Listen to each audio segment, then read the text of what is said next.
Right now, there is an unprecedented 30,000 people on the New Haven Section 8 wait list.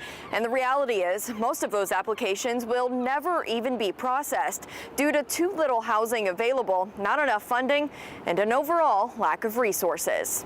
2 decades ago, a family needing housing assistance from a federal program such as Section 8 could apply and receive an answer within a reasonable amount of time.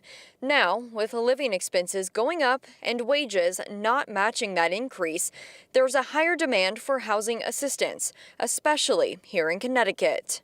Wealthiest state in the wealthiest country, there's more we could be doing to support the system that helps our unhoused families. This is Karen Du Bois Walton. She spends every day meeting with those who are desperate for housing help. The weight of New Haven on her shoulders. It can feel really unsatisfying to hang up that phone call or to walk away from somebody without having been able to really offer them an immediate solution to what's a really urgent housing need. Right now, there are roughly 30,000 people questioning if they're going to end up living on the street, most of which will never receive an answer.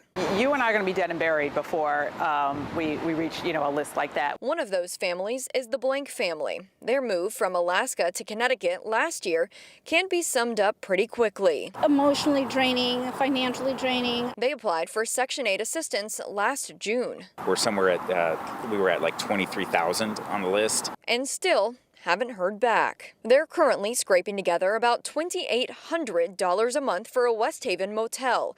That rate is about 3 times what they would pay if someone would just simply take a chance on them. We're thinking it's our credit report or like our credit score, because when we moved down here, we kind of had to lean on our credit cards. Du Bois Walton tells us they are prime candidates to receive a Section 8 voucher, but the resources to help them just don't exist. We are a state that has underbuilt housing at all income points, not just affordable housing, but we've underbuilt housing for decades. We have not kept up with economic growth, with job growth. We are constraining our economic growth as a state because we're not building enough housing. The National Housing and Urban Development Success Rate is at 45% of applicants placed in homes. Meanwhile, the New Haven Housing Authority has successfully placed 34% of applicants, and 25% of people are still searching for a place. But a staggering 41% of the granted vouchers expire before ever being used, putting those families back to square one. This impacting people like Casey and Forrest the most.